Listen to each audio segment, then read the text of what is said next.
Okay, welcome in Inside Golf Podcast, Baycurrent Classic betting and DFS preview. I finally started to get my recording equipment back set up now in my office. So I apologize for the previous podcast where the audio quality wasn't up to the normal standards. We should be back heading in the right direction with that. And we have a brand new golf course for the Baycurrent Classic. For those who are unfamiliar what the Baycurrent Classic is, it was called the Zozo for a very long time. And the Zozo in the fall swing usually gets a better field, comparatively speaking, than some of the other fall swing events. Like there's definitely some more big names in the Zozo this week than what we got at the Sanderson Farms. I can talk a second about the Sanderson Farms, but I know anytime there's a brand new golf course that we don't have any data on, people want me to get to the actionable stuff that could help them make bets and play DFS for the Baycurrent. We'll spend a lot of time on Yokohama. I've gone quite deep on Yokohama over the past couple of days. But this field, although the television time is not so convenient for somebody on the West Coast like myself that generally likes to go to bed pretty early, Xander, Hideki always, Hideki being a former champion, Collin Morikawa, Wyndham Clark, Sung J.M., Max Homa, Thor is playing again. A lot of the better players from Sanderson Farms Field, Hoey, Grillo, Thor, as I mentioned, are all playing this week, as well as a strong contingent from the Japanese Golf Tour. Because this is a co-sanctioned event. It's 78 players in the field, no cut. And, it's really more like 68 or 70 because, I think a lot of people in DFS, for example, aren't even going to mess around with the Japanese players. And I'm not going to say I disagree with that. I do definitely spend some time trying to figure out what's going on with these guys on the Japanese Golf Tour, because generally every year at this event, there is one Japanese player that ends up finishing top 10 or top 15 and could be a huge asset to you in DFS. But for the most part, a lot of those guys are substandard to the average PGA Tour player and are good players to stay away from. So we'll talk about the golf course a ton in a second. Recap from Sanderson Farms. I'm recording this at 10:45 a.m. Pacific time. So Garrick Higgo just birdied the first hole. And he's at 19 under, 3-shot lead over a number of what I would say are deeply unserious, but highly threatening golfers to me, in my opinion, based on the fact that Higgo, the question remains how serious he is as well about winning golf tournaments, although he has won golf tournaments on Champion Bermuda in the Southeast at Congaree, which was a part of why myself and Kyle and the Discord liked him so much. I think he was a pretty popular bet outside of our community as well. It doesn't take a rocket scientist to pick a guy that has great course history and also contended at the Pro Tour and is playing great golf, right? So Higgo getting home as like a just easy, let's get the fall swing, my favorite, most profitable time of year. Let's just get going in the right direction, a nice 7-8 units right off the bat. That would be wonderful. But as I think many of you have realized from Sanderson Farms, and I have realized from a DFS pool that was totally all over the map. I had a lot of guys that I thought were great plays, just totally missed high-priced Akshay missed the cut. Top-priced Top Chalk Akshay missed the cut. I played him. Terrible mistake by me. Griot missed the cut. I was pretty high on Griot, not in DFS, but I bet him as an outright. Hoey missed the cut. I have some bangers in there with Steven Fisk, Eric Cole, Rasmus, and obviously a ton of Higo, but crazy amount of misses as well, where I didn't have any 6 of 6s this week. Bunch of good 5s that will hopefully maybe get me a min cash, but that's the difficulty with the Sanderson Farms is it's very dependent on putting. And so you can get some banger plays in there, but I had a ton of misses that I thought, like Smalley. I was super high on Smalley this week. He must finish DFL.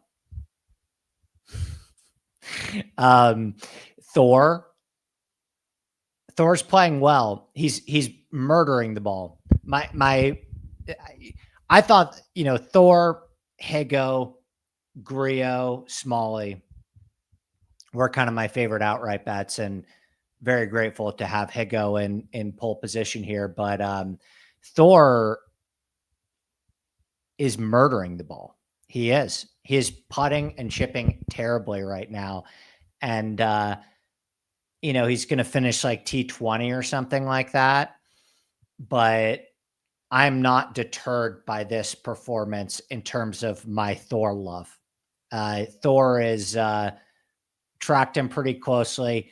The guy is talented as hell. I don't know if he's going to be my guy at the Baycurrent per se, but I think when I last checked, he was one of the leaders in ball striking, and he's made a ton of random, weird, dumb mistakes. He had a really silly triple yesterday, and he just missed a 2-footer like 15, 20 minutes ago as well. But the matchups continue to be awesome. I really think that market is just kind of soft right now. Like I made tons of mistakes in terms of the guys that I liked at the Sanderson, and still went 4-1 in matchups to go to get to 9-1 on the year fall swing for matchups. And that is with, tons of misses in the DFS pool as well, of guys that just totally flamed out, like Smalley, Griot, and Hoey, and Akshay for that matter in DFS. But all is forgiven if Higo can get home. That'll be a fantastic week, and give us some nice momentum into an event that I'm very, very excited about. So let's break it down. Yokohama Country Club. There's no GS. Let me just do one last double check, because I didn't check this morning, but as of yesterday, there was no GSCAA sheet, which is crazy because they did the same thing at the Ryder Cup. So I talked about the sheet that they put out with all the agronomy that people like Steve and I check pretty religiously to make sure that our assumptions about a golf course's agronomy and its length and its rough height and the speed of its greens is correct with how it's actually going to be set up in a tournament. Brand new golf course, no sheet. I don't know if the players have gotten a sheet. No sheet on Sunday morning of the tournament. Maybe it'll come out later in the week. Good thing I'm a psychopath who can do a lot of digging and ask a lot of questions and figure some of this stuff out on my own.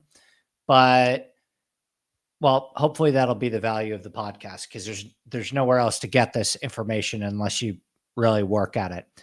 On the website, if you translate the website from Japanese to English, there's no scorecard on the website, but they have a little hole description of every hole.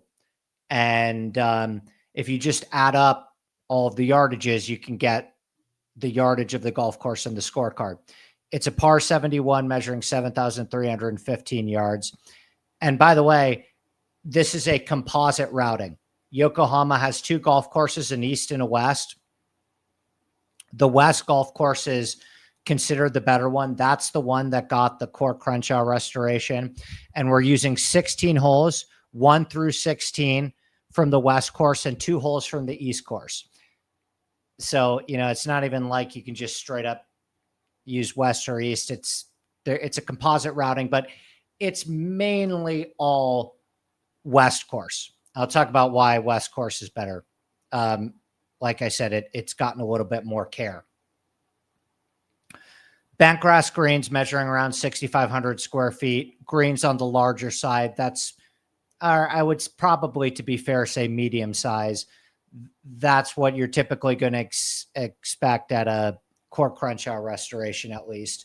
And then, like most Japanese golf courses, Zoysia fairways, I'm going to assume, I don't have this confirmed. I can update it when we get the GSA, the GCSAA sheet, if it comes out, if it ever comes out. I can confirm what I believe to be true, which is that the rough length is, or the rough is some sort of Zoysia blend, and very short. From all the pictures I've seen, I spoke to a friend who has played the golf course before, and I asked him to send me a lot of pictures. He sent me a ton of pictures. I posted them all in the Discord. I'm going to have all of those pictures in my extensive article on Yokohama as well at InsideSportsNetwork.com if you want a deeper dive into this. But let's go through a lot of the fundamentals of this golf course.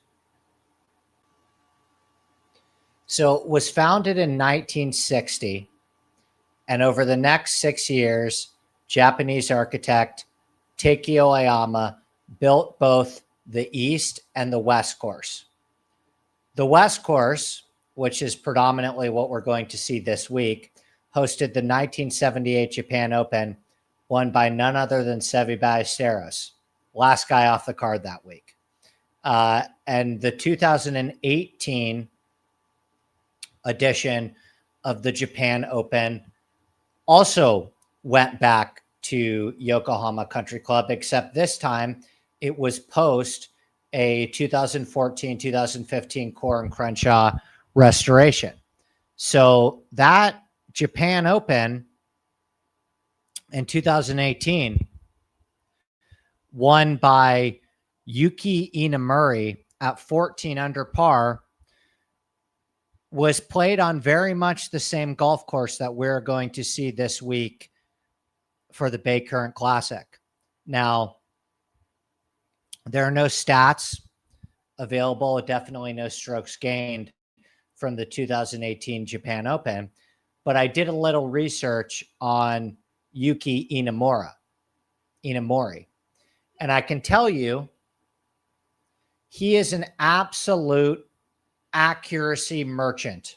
Like, his data golf profile looks, excuse the graphicness, it looks like a penis. It's literally just like that, with accuracy being on that side. He's terrible at everything else in golf besides being super accurate. So if the data golf profile is a circle and you have distance here, putting here, short game here, approach play here, driving accuracy here, it's just it's just all driving accuracy. I did the screenshot of it in the article for Inside Sports, but I just thought that was interesting. The guy who generally wins the golf tournament is a bit of a red herring to a lot of things about the golf course. I think people get too caught up in that. But I did find it was interesting. Oh, he won by 2 strokes over Sean Norris, a DP guy who's still out there all the time on the DP. But Yuta, pretty much both in 2018 and right now, just drives the ball in play like crazy. And that was a bit of a surprise to me based on what I'm seeing about the course, but not totally. And I will explain why I think even on a core Crenshaw golf course that to architects that tend to prioritize width and give you room and options off the tee, why I do think this is a tighter, more narrow piece of property than a core Crenshaw have had to work with at, I don't know, a Trinity Forest or a Stream Song or a Friar's Head, where there's just a lot of width going on that piece of property. So anyway, the West course, which we'll see 16 holes from, underwent this major renovation by Bill Corr and Ben Crenshaw. Toby Cobb was the construction manager on the project. And it involved reconstructing and raising the height of every tee and fairway. The double greens on every hole were replaced by single greens and sub-air systems for these bent grass putting surfaces. Double greens is a staple of Japanese architecture and something we saw at Narashino. But the core Crenshaw design, this golf course appears to be a lot more open and playable. To me, it looks a lot more like Southern Hills than it does Narashino. And additionally, the old par 5 was converted to a new par 4 8th and par 3 9th, and the former 13th and 14th were combined to form a new 4th hole. 17 and 18 on the east were also renovated because they are going to be used for the Japan Open. So again, you have the same routing that we did in 2018. And that's going to help with a lot of spectators and such. So how's the golf course going to play? I think that's what most people care about from a gambling and DFS standpoint. And I'm going to run through kind of the main takeaways that I got from running through the golf course and all the research that I've done. Architecturally, I think it's a very strong golf course, far stronger than Narashino in my humble opinion. It just fits my taste more. In terms of playability, I love Core Crenshaw. They're responsible for designing some of my favorite golf courses that I've ever played in my entire life. I mean, we're talking 8s and 9s for me in terms of my personal ranking. Bandon Trails, Friar's Head, top 15 golf courses I've ever played in my life. And, you know, I actually have reason to believe the golf course may play more challenging than Narashino, despite featuring more width off the tee and less rough. Narashino can play tough, but it all just depends on firmness. And that is going to be the story this week as well. Firmness, firmness, firmness. It's important to remember that conditioning on a golf course is a huge piece of Japanese golf culture, especially at a well-to-do club like Yokohama. Yet Japanese golf culture is not like Australian golf culture, where they really love and prioritize firm and fast. It's a little bit different than that. It's not soft. And the friend that I spoke to that has played Yokohama, you know, said it wasn't crazy firm and fast, but it wasn't soft either. It was in perfect condition. And it kind of depends on how much rain, like all courses, obviously it gets tournament week. We'll get to that in a second. Looking at the forecast 4 days out from tournament play, and I wrote a lot more about this weather-wise in my article on Inside Sports, but it looks like we're going to see some really crazy, spicy weather this week in Yokohama, Japan. So spicy that I think there's a decent chance we might see delays during this golf tournament. And I looked at the weather forecast and I was like, man, this would be perfect for an Open Championship. I don't know how I feel about it being the forecast for the Baycurrent Classic in Japan and how annoying that's going to be.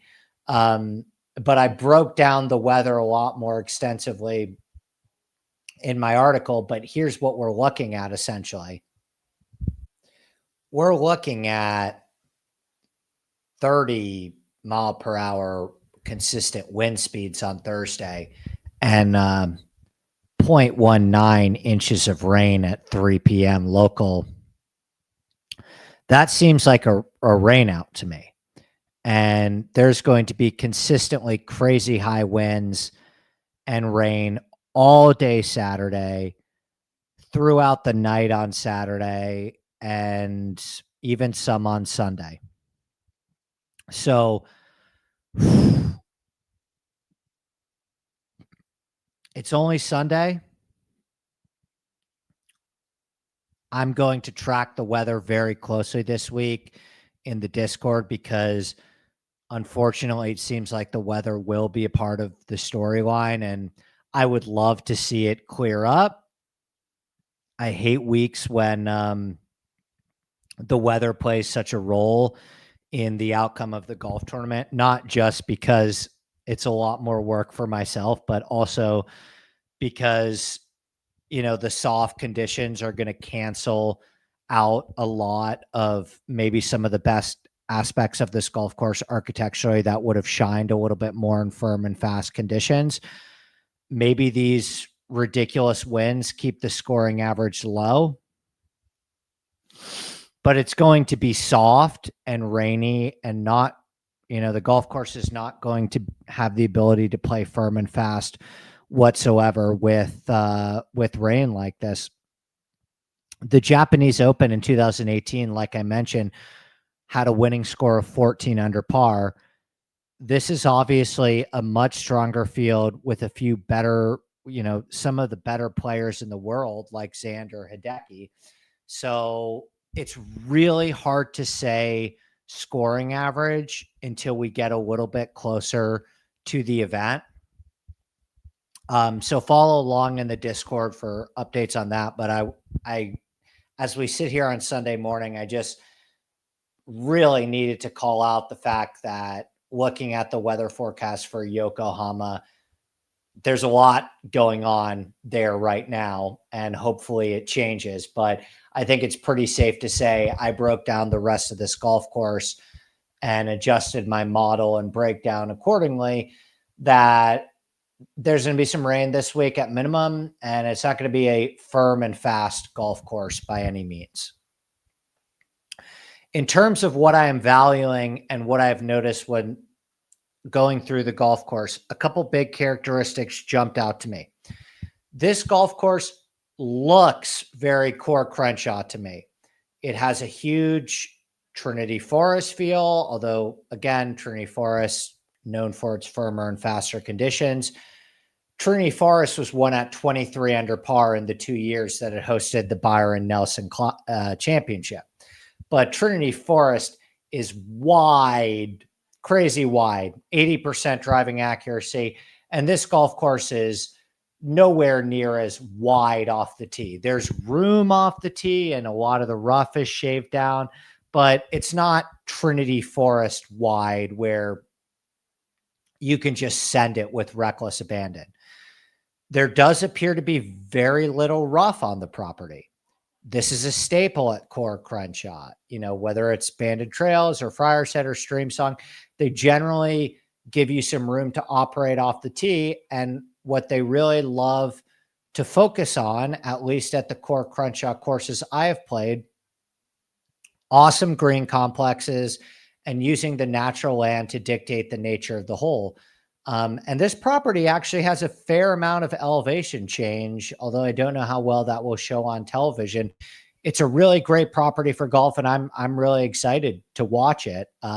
This does not necessarily mean next week that I believe that you can spray the ball anywhere. And it's very clear that if you are really off the planet this week, you're going to be in the trees. If we look at a golf course like Trinity Forest, statistically, it actually favored distance and accuracy fairly evenly. A little bit more distance and accuracy, but not as much as you would think on a golf course with such wide driving areas, despite its width. And Pinehurst is another example of this, another Core and Crenshaw design restoration that was similar as well, where because the green complexes are so beguiling, angles are actually going to tend to matter more on Core Crenshaw designs. So there's still generally a lot of value in being an accurate driver of the ball. While I think this is a second shot golf course, Yokohama feels very similar to Pinehurst in the sense that you either want to be very long or very straight to gain an advantage, to really gain an advantage off the tee, which kind of leads me to value accuracy and distance evenly, as well as overall off the tee play. And then the next thing I want to get to, short grass, short grass, short grass. This is another thing that I love so much about Core Crenshaw courses. I have not played a single one that utilizes thick rough around the greens as a defense mechanism. Bill Cork, Ben Crenshaw, they truly understand that short grass opens up more recovery option that leads to more engaging and entertaining golf. And I think touch around the greens will be essential this week. And I have a higher than average weight on short game, even if the golf course plays soft and easy with a high greens and regulation percentage. Now, the proximity buckets at Yokohama are extremely flat. In fact, they almost all fall around tour average. I would expect nothing less from a thoughtful Core Crenshaw design. But essentially, like, we're looking at around tour average for every single proximity bucket. Now, if I had to choose, we're still getting 12 of 18 approach shots from over 150 yards, which is nothing crazy. But that's going to statistically account for the highest volume. And what is very unique about Yokohama is that there are only 2 par 5s and 3 par 3s. The back is littered with par 4s, many of them on the longer side. So this leads me to believe that even on a Core Crenshaw course where there's generally space off the tee, there's just going to be a lot of longer par 4s where great driving is going to be accentuated. Again, even if the golf course plays easy because of the softness and players are not having to navigate heavy rain, this will still be far more of a legitimate ball striking golf course than what we saw at both Sanderson Farms and Bethpage Black over the last 2 weeks. Let's take a quick break, and then I will conclude on my final thoughts on Yokohama, what it all means, and my early leans for this week. Okay, we are back. So overall, kind of my general thoughts on Yokohama, how it's going to play this week, my betting car, or who the players that I'm interested in. Number one, I love golf courses that we don't have data on. I think this is the most fun part of my job and hopefully where I'm able to provide the most value for people. Because I love looking at the architecture, agronomy, and weather. I wish there wasn't so much weather this week that created this much uncertainty. Trust me, if we didn't have this weather forecast, I would feel a lot more confident in some of the things that I'm saying. But I love looking at the architecture of the golf course, the agronomy, and the conditions, and kind of predicting what the data is going to look like. And if I had to make a prediction, hoping, assuming that it's soft, but not that like it's crazy conditions, but some rain, I would say that this golf course is not one that heavily emphasizes one skill to the extreme. You know, if we look at other golf courses that have been core and Crenshawfied, because the green complexes are so strong, if we look at a Trinity Forest or a redesign like Pinehurst, or even a golf course like Southern Hills, which was, a Perry Maxwell and Gil Hanse restoration that kind of is playing off some of the same ideas that you see in a lot of Core and Crenshaw designs, and visually reminds me somewhat of Yokohama post Core and Crenshaw. What makes these golf courses great is the balance of skill sets, and really great architecture is going to create a higher level of golf IQ required to perform well at the golf course versus a turn your brain off TrackMan dumbed down version of golf that we've seen the past 2 weeks at Sanderson Farms and Bethpage. And I think that this is a return to very solid tee to green architecture and great green architecture, great green design, and really truly some excellent bunkering as well.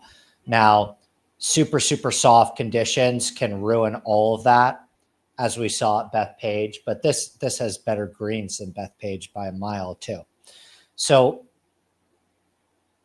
I already spoke about how the proximity buckets at this golf course are extremely even. It's not a wedge fest. It's not super long iron heavy either.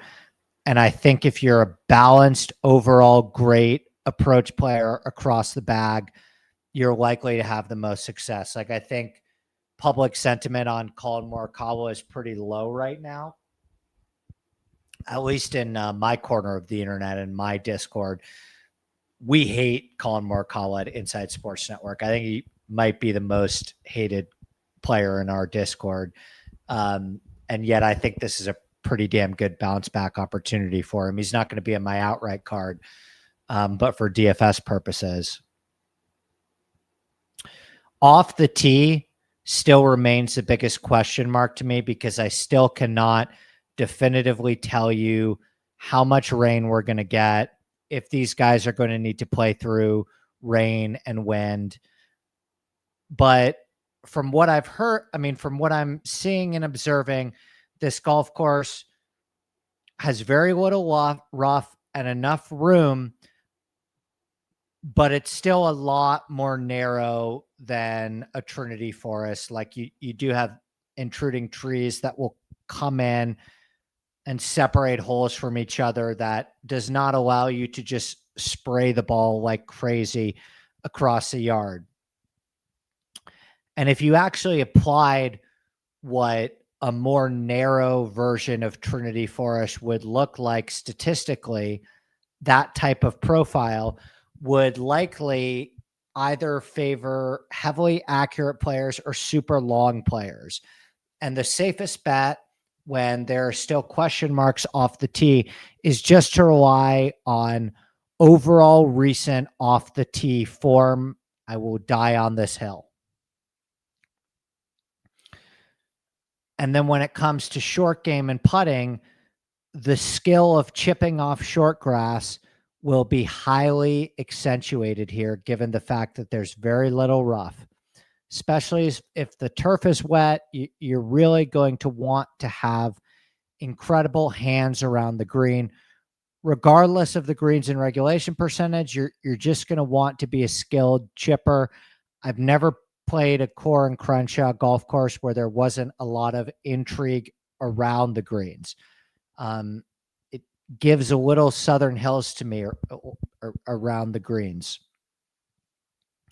As far as putting goes, like I said, these are way better greens than we've seen recently. And if the greens in regulation percentage is higher, then putting will still have a high overall correlation with success. I kind of still remain strongly lower on putting than I have been the last 2 weeks, where there was virtually no tee to green challenge. I'm optimistic that even with the softness, the elevation changes, the bunkering, and the complexity of the greens will create enough of a tee to green challenge sufficient for ball strikers to not be disadvantaged on a golf course like this, which has always been the case at Narashino as well. I do believe Japanese golf culture and this tournament has a lot of pride in their golf courses, and there's many aspects of this golf course that would lead me to believe that it's harder perhaps than Narashino. We just need the conditions to cooperate. So anyway, I have my full model up on InsideSportsNetwork.com right now. A much more deeper statistical dive into the golf course, and we'll have a lot of weather updates throughout in the Discord if you want to join our little community, InsideSportsNetwork.com. But let me run through the players that stood out to me in terms of having some potential interest. Okay, notorious number one ball striking king Kurt Kitayama, fresh off an iconic win at the 3M Open. That meant more to me than probably most people ever, which says a lot about me, unfortunately, I think. Xander, number two. I've been like truly idiotic about Xander at this event in the past. I always think that Xander is going to play well here, and he has sometimes. He has a 9th and a 10th in 5 appearances, but he also has I remember I bet him one year at 8-1, and he finished T37 in a 65-man field, single bullet. One of the worst bets, was never even sniffed the top 10. One of the worst bets I've made. I still think about it. It was 2 years ago. Number 3, ISN's most hated golfer, Collin Morikawa. Number 4, my pick to win, Siwoo Kim. Number 5, Rico Hoey. 6, Gary Woodland, who I love this week and I'm betting. I think this is a great spot for Gary. 7, Griot. 8, Hideki. I like Hideki quite a bit here too. How can you not? Former champion of this event, has had a lot of success playing in front of his Japanese home crowd fans. This is obviously a big week for him, and there's been times when he's disappointed and also times where he's rose to the occasion and won this event before. And then you have Andrew Putnam, Max Grazerman, Lee Hodges, Alex Noren, Nico Echevarria, Michael Thorpe-Jorgensen, Austin Eckroat, one of my favorite sleeper plays of the week, Vince Whaley, Mark Hubbard, Keith Mitchell, Billy Horschel, Alex Smalley. So kind of my Thor of this week that really stands out to me as this is going to be a bet for me. I'll give you 2 or 3 of them, kind of my 2 or 3 favorites. I really like Siwoo Kim, and I know he hasn't won a golf tournament in a while. He's coming off a 5th at the BMW PGA Championship, where he drove the ball great. His approach play was great.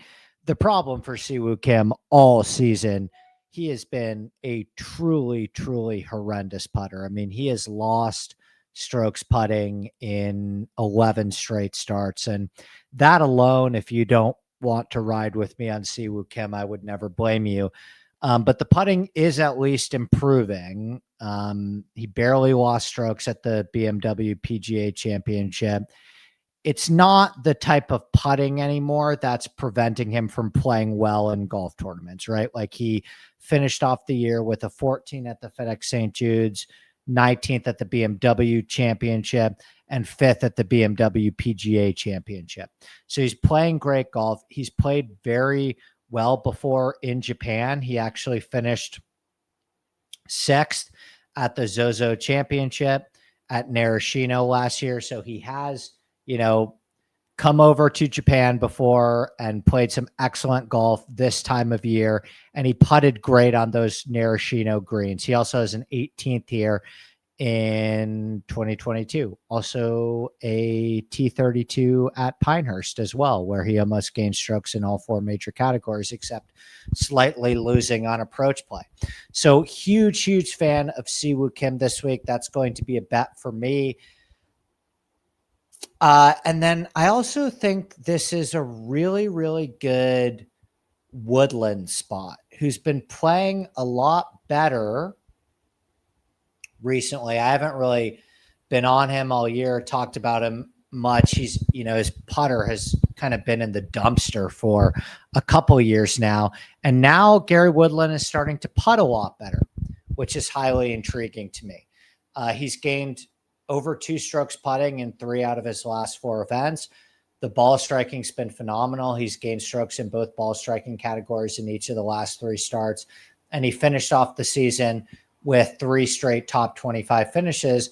And this is an event that he's played before as well, right? Like he finished 5th at the Zozo last year. So he's shown that he can adjust to the time difference, the routine and cultural differences, and play well at this event in Japan. I really like to see that, even though I think this is a very imperfect comp to Narashino. Gary Woodland is for sure on my radar. And then finally, I think this is a really good bounce back spot for Griot.